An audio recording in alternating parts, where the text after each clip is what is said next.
नमस्कार मेरे किसान भाइयों, स्वागत है आप सबका एक बार फिर जानकारी से भरी एक और बहुत ही ज़बरदस्त खास वीडियो में।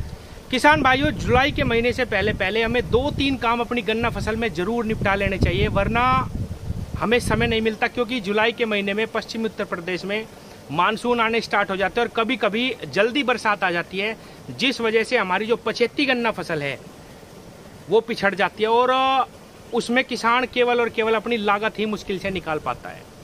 किसान भाइयों, पछेती गन्ना फसल में किसान को बहुत ही कम समय मिलता है खरपतवार नियंत्रण के लिए, क्योंकि लेट गन्ना बुआई करी जाती है। गेहूं की फसल के बाद गन्ना लगाया जाता है किसान भाइयों, उसमें केवल और केवल 1 महीना ही किसान को मिलता है, 1-1.25 महीना। अगर उसमें किसान ने अपनी फसल से खरपतवार बिल्कुल साफ कर लिए तो ठीक, वरना बरसात आ जाती है और किसान का जो गन्ना है वो बहुत ही कम उत्पादन देता है। क्योंकि किसान भाइयों, बरसात में बिल्कुल भी किसान को खरपतवार नियंत्रण करने का समय नहीं मिलता और जो हमारा गन्ना है वो पिछड़ता चला जाता है। जो खाद भी हम उसमें डालते हैं वो भी हमारी गन्ना फसल को सही से नहीं मिल पाते। इसीलिए मेरे किसान साथियों, जुलाई से पहले जितना भी गेहूं का गन्ना है उसको बिल्कुल समय पे हमें खरपतवार से रहित करना है, जिससे हम एक अच्छा उत्पादन गन्ना फसल से ले सके, खासकर जो हमारी पछेती गन्ना फसल है।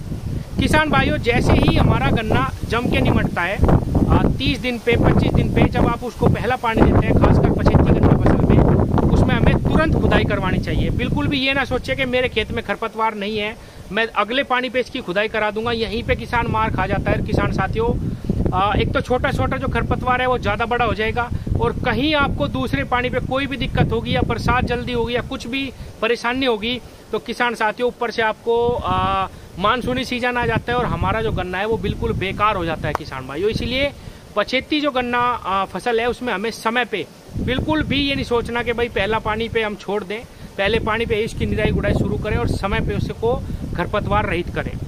किसान भाइयों, दूसरा, जब हम अपने खेत से खरपतवार समाप्त कर लें तो हमें मिट्टी चढ़ाने का कार्य शुरू कर देना चाहिए। किसान साथियों, कई मेरे साथी कहते हैं कि भाई मिट्टी चढ़ाने से कुछ नहीं होता, बेकार का जो है खर्च बढ़ता है। ऐसा नहीं है किसान साथियों। गन्ना फसल में मिट्टी चढ़ाने के बहुत सारे लाभ मिलते हैं। एक तो बरसात में जब तेज हवाएं चलती है, मानसूनी सीजन में हमारा गन्ना गिरता कम है। किसान भाइयों, अगर हमारी फसल में मिट्टी ना चढ़ी हो तो कभी कभी ऐसा होता है कि इतना ज़्यादा गन्ना गिर जाता है, इतनी बुरी तरीके से गिर जाता है कि हमारा जो उत्पादन है वो बहुत भयंकर तरीके से प्रभावित होता है। तो गन्ने को गिरने से बचाने में भी मिट्टी चढ़ाने का, मिट्टी का बहुत अच्छा रोल रहता है। इसीलिए हमें मिट्टी अपने गन्ने पे जरूर चढ़ानी चाहिए किसान भाइयों। तीसरा जो हमारा मुख्य कार्य है वो है मिट्टी चढ़ाते वक्त सही खादों का चयन करना। किसान भाइयों, मिट्टी चढ़ाते वक्त हमें अपनी गन्ना फसल में लास्ट खाद डालना होता है। इसीलिए हमें कोई ना कोई माइक्रोन्यूट्रिएंट और किसान भाइयों एक ऐसा खाद उसमें डालना चाहिए जिसमें सल्फर भी हो, कैल्शियम भी हो, फास्फोरस भी हो, माइक्रोन्यूट्रिएंट भी हो। किसान भाइयों, मैं बात कर रहा हूँ सिंगल सुपर फास्फेट खाद की।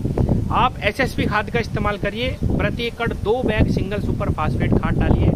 उसके साथ कोई भी अच्छी कंपनी का एक माइक्रोन्यूट्रिएंट ले लीजिए और किसान साथियों, इसके साथ आप कोई ना कोई दवाई का भी इस्तेमाल करिए, क्योंकि ये लास्ट हम खाद डाल रहे हैं और इसके बाद गन्ना भी बहुत बड़ा हो जाता है तो नीचे हम दवाइयाँ नहीं डाल पाते। इसलिए किसान साथियों, हमें लास्ट खाद में दवाई का इस्तेमाल जरूर करना चाहिए। उसमें आप फर्टेरा ले सकते हैं, वर्टिको ले सकते हैं, कोराजन ले सकते हैं और भी कई सारी दवाइयाँ हैं जिनका इस्तेमाल आप जरूर कर सकते हैं अपनी फसल में। किसान भाइयों, इसके बाद जब आप दवाई डाल लें, जब आप मिट्टी चढ़ा लें, किसान भाइयों, जब आप खरपतवार अपनी फसल से समाप्त कर लें, एक जो सबसे महत्वपूर्ण कार्य है जो बरसात के सीजन में शुरू होता है, जिसमें सबसे ज़्यादा एफर्ट किसान का लगता है, सबसे ज़्यादा मेहनत लगती है किसान भाइयों, वो है हर 25वें से 30वें दिन के बीच में स्प्रे।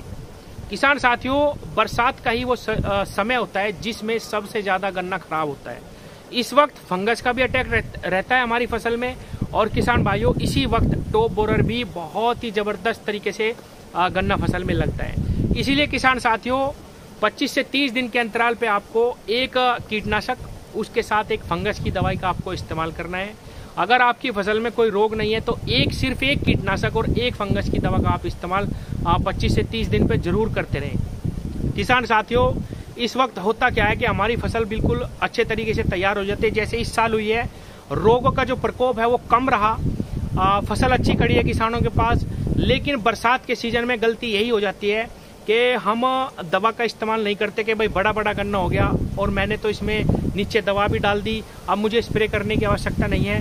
किसान भाइयों, इस टाइम पे पोका बोइंग जो बीमारी है वो टॉप बोरर से भी ज़्यादा नुकसान पहुंचा सकती है हमारी फसल को, इसलिए फंगस की दवा का आपको इस्तेमाल करना है कीटनाशक दवाओं के साथ, और सस्ती दवा का आप इस्तेमाल करिए। 20 से 25 दिन 30 दिन के अंतराल पे एक स्प्रे लगाते रहिए। किसान साथियों, इसी बात के चलते मैंने शुरुआत में ही फरवरी में ही किसानों को कहा था कि आप 8 खूड़ पे 1 खूड़ छोड़ दीजिए ताकि आप पूरे साल भर अपनी गन्ना फसल में स्प्रे करते रहें।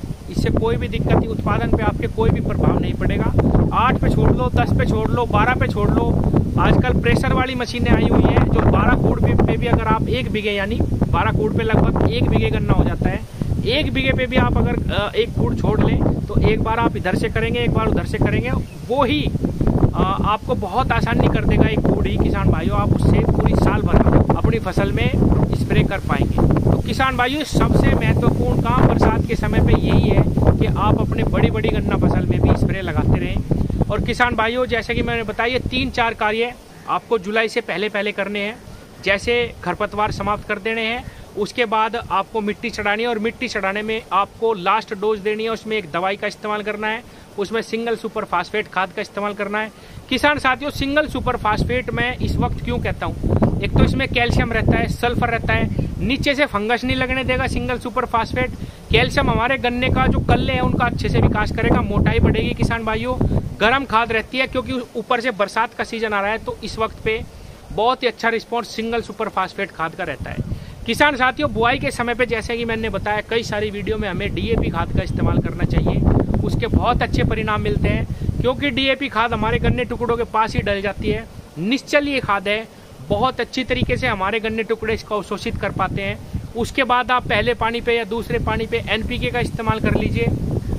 एनपीके घुलनशील खाद है, बहुत अच्छा रिस्पॉन्स उसके बाद इसका आता है। और जब हम तीसरी डोज दें, यानी कि लास्ट मिट्टी चढ़ाते वक्त जब हम अपने गन्ने पे मिट्टी चढ़ाएं, उस वक्त हमें सिंगल सुपर फास्फेट खाद का इस्तेमाल करना चाहिए। बहुत जबरदस्त रिस्पॉन्स हमें मिलेगा और इन 3 खाद में ही सारे के सारे खाद हमारी गन्ना फसल को मिल जाएंगे, सारे के सारे पोषक तत्व मिल जाएंगे।